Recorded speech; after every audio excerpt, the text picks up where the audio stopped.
If you intend to visit Ghana this festive season, you will need to produce proof of vaccination when you arrive at the Kotoka International Airport. We speak now to Dr. Anthony Nsia Asare. He is the Presidential Advisor on Health as to why the country decided to adopt a vaccine mandate. Dr. Nsia Asare, thank you very much for your time this afternoon. And just that, you've become the first African nation to adopt a vaccine mandate. Please just tell us how we got to this point.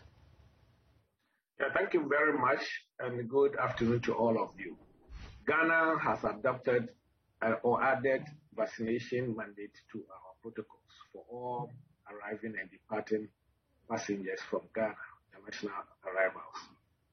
We already have 72-hour negative PCR tests, which should be from a trusted test center, and it should be on the Panabios or the Trusted Traveler website. And two, we also test on arrival of an immunofluorescent antigen test at the arrival. Anybody who is found positive is mandatory isolated for the first 3 days. The test is repeated, do genomic sequencing, and if you continue to be positive, we keep you for 7 days.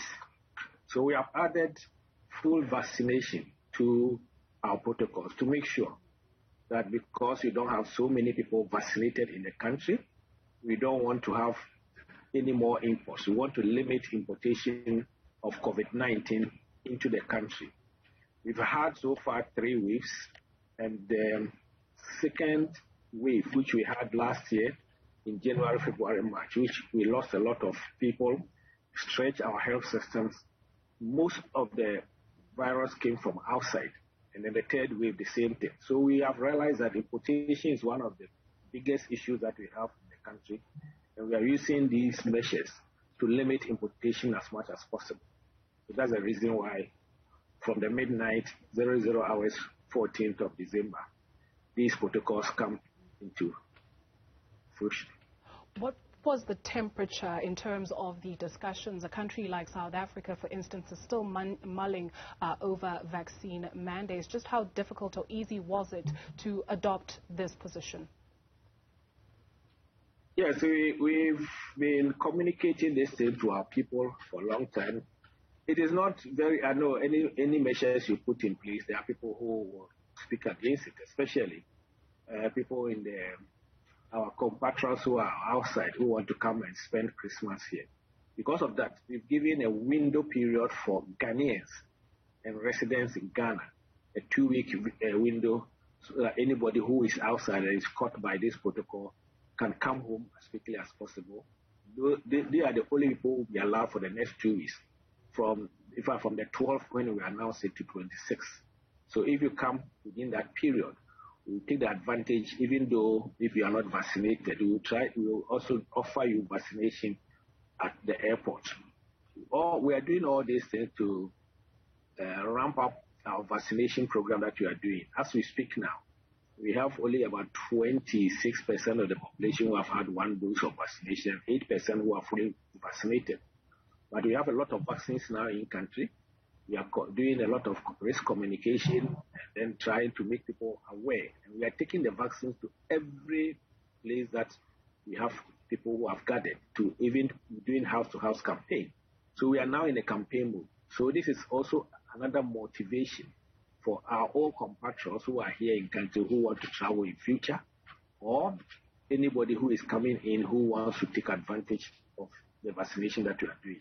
So this is a step in the right direction, and people have seen that it is good, because from the studies that we have done at our centers, most of the people who are now very sick and the few who have died are people who are unvaccinated. So we are taking advantage of our rapid deployment of vaccination in the country to make sure that everybody gets at least vaccinated before the end of this year. So this year, this month, December 2021, has been declared in Ghana as vaccination month. We started it from the 1st of December. Are there any other arrival requirements that people need to take note of? Will you still need to produce a PCR test? And on that PCR test, Ghana charges $150, which some people have said is really too steep. Just yesterday, the Competition Commission of South Africa coming out to say that the price of PCR tests has been reduced and capped at 500 Rand. Yes, people are talking about the price of the PCR test. The PCR test, the 150, is for non-Ghanaians or non-ECOWAS citizens, the test that you do at the airport. But the advantage of the test you do at the airport, unlike other countries, where you go to a hotel, stay there,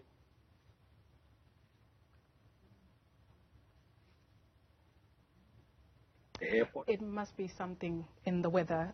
We are losing Dr. Anthony Nsia Asare, who is the Presidential Advisor on Health, with regards to the country's decision to implement a COVID vaccine mandate, meaning that if you are planning to go to Ghana, you have to get vaccinated. Dr. Nsia Asare, I believe you are back with us. Please finish your thought on the $150 PCR test. Yes, the $150, as I said, if you heard me very well, we do it instant. You get an instant report at the airport. So you don't have to go to a hotel before the test is conducted, before you get the results. So you have to also just oppose it to the cost of people in other countries where you have to be in a hotel for at least 24 hours before you get your result. That's why it's instant. If you are negative, you walk away from the airport to wherever you are going. So that's how you have to compare it. And secondly, if you have been to our airport before, it's a whole laboratory system which is at the airport. So there's a lot of investment that has been put in by the vendor who is doing it. Now, as you rightly said, once the test becomes less expensive and the kits are all expensive, we are still talking to the vendor to see if there can be reduction as it's being done elsewhere, so that we have a peaceful atmosphere at the airport. But so far, this is what we are doing at the airport, and you have to make sure that everybody is tested. So we have 3-layer system where we want to make sure we limit importation. One is now what has been added. We have to provide that you are fully vaccinated.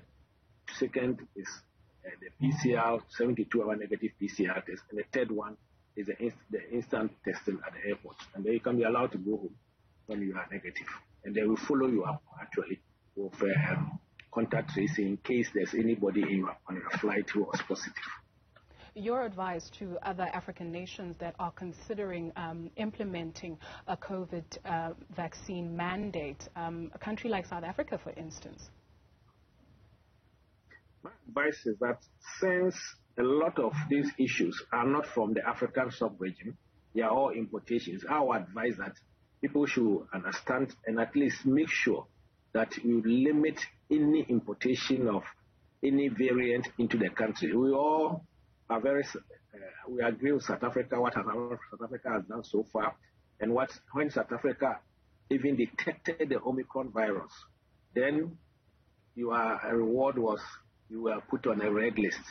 But if you have all these precautions in place, and maybe with the Omicron which came into South Africa, which was detected, and then South Africa and some other countries were put on a red alert, maybe that passenger would not have come to South Africa at all. So I think the vaccination mandate, there's some wisdom in it, and I believe that the citizens of South Africa should agree if South Africa wants to impose that so that we have a peaceful continent to live on. I think that's one of the best ways to go about it, at least during these Christmas festivities, if for nothing at all, because there will be a lot of influx of people from all over the world. And as you are aware, there is a very ravaging fourth wave in Europe and also in America. They will all be coming home, and people will be coming to visit their relatives, and if you are not very careful, that's where you can get a problem on your hands. Very quickly for us, what about the right to choice? Yes, you have a right to choice. But also in the Public Health Act, I don't know what the Public Health Act in your country, the Minister for Health also has a right to impose if any measures which will protect life and livelihoods. Dr. Anthony Nsia Asare is the Presidential Advisor on Health. Thank you very much, sir, joining us from Accra in Ghana with the latest on the vaccine mandate that has been implemented in that country.